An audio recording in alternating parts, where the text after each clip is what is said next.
السلام عليكم ورحمة الله وبركاته. وايدي سلامة ولا علي خالق قيمة يقدر انت بدن meel walba oo aad joogtaan ilaahay ku xafido, ilaahay hana sharfo, ilaahay hana barakeeyo. Maanta maxaan wadaa naqshadaas sidaa u jeedo basiidka ayaa noo wada ila soco sidaa u sameynayo dhammaan daawo oo ha ka tegin oo dhameyso fiidiyowga quruxiisa waxay jirtaa gadaal.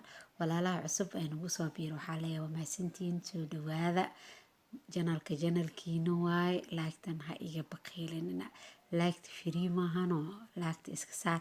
Ayaantaa waxaan soo gelinayay tolmo haddii aad ka hesheen iyo haddii aad ka helina karaal noqda. Waxaa rajeynaa laakiin dhammaantiin inaad ka heli doontaan. Waxay ahayd sida koofiyada loo sameeyo, sida taakada loo sameeyo, waxyaabaha basiidka ah oo la sameyn karo ganacsiga ciyoon lagu bilaabi kara ahayd.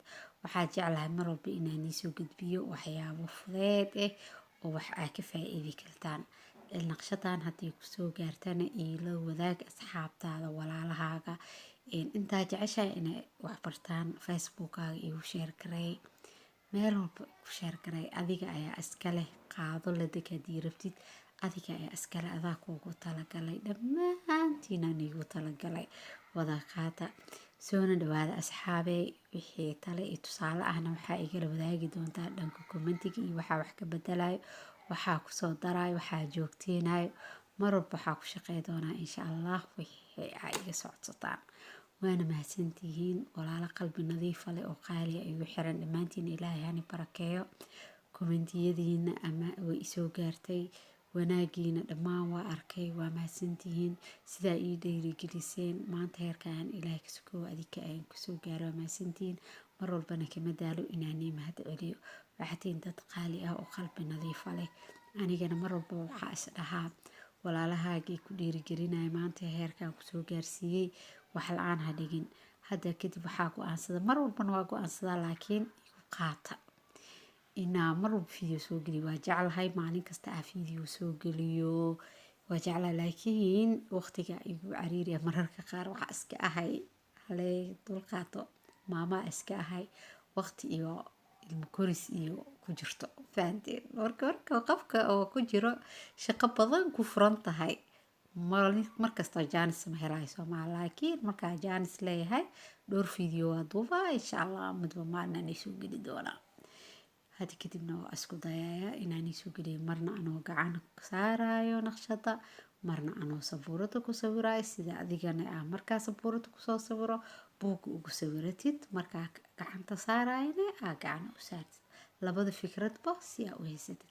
labadaas waxba waxaa u sameynaya si aad laba fikradood ku haysatid, si aad gacan u saari kartid, warqadna u qor kartid. shayga marka hore waa inaad xifdisaa.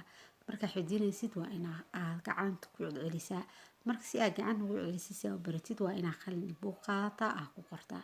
markaa qalinka iyo buugga qaadatid kadibna stiikarkaaga aad soo qaadataa, kareenkaaga bacdaada ku shubataa, aad ku samaysid kareenka madowga. kareenka madowga sida loo sameeyo haddii aad jeceshahay waxba qarash adoo kaaga bixin oo lacag badan lagaa gadanin, sida loo sameeyo wuxuu ku jiraa janalkeyga. kusoo kaas fiirso oo samaysay. ilaa kareenka madowga waqti la u baahan yahay adii inaad siiso maaha, qarash badan ma kaaga baxay. kareen alla kareenka aaratid waxtaasii kuu kicinaynin aa soo gadanaysaa. siiba kareemada aadka u yaryarka aa soo gadanaysaa. bacdiin iyo xabad madoobise aa isku dare meelaa isla dhigay. 2 maalin kadib markuu meel isla yaalo caagaa ku shubanay, kadibna waa isticmaale. kadib maadaamsaas jirkanaada ma qabanayso mana kaaga dhigayso stiikarka. hadda stiikarka ebilkor waxaa laga heli jira meelaha madbacada bis iyo dadka gadaan, laakiin hadda bakaara haddaad tegtid Soomaaliyeed joogtid oo bakaara tegtid marka waa arkaysaa meesha lagu gadaayo dhan, meesha cilaanka iyo lagu gado asigoo kor susurana arkaysaa iyo dukaamanka dhan yaala arkaysaa. marka stiikarkan meel walba ka heli kartaa. marka adigoo wax walba helayo wax walba ku dhamaystiranay maxaa xubaro la-aadahay fadhiga kac. kuwa yaryarka ujeediina waa kuwa faraha la saarayo waaye. marka naqshada iyo faraheeda waaye. faraha waa kala nooca ka dhiga mugtay. kaas geeska xig farta sulka saare, kan kale farta kale ku xigta saare, ka kale farta dhexda saare, ka yarta farta kale saare, kan hadda marinooyana fareerada saare, fahamtay. kan canjeerada ahna meesha banaan aartida ku buuxsanay. marka naqshadeedna sidaan quruxda badan ee noogu dhamaatay waa hal naqshada soo wadata. waa ku maasantahay la joogeeda wehela like share comment subscribe kana ha iga baqeelin like free waay like fara badan isaga shub waa mahadsantahay waxaan iga tagay saas iyo nabadgelyo. Asalaamu calaykum waraxmatullaahi wabarakaatu.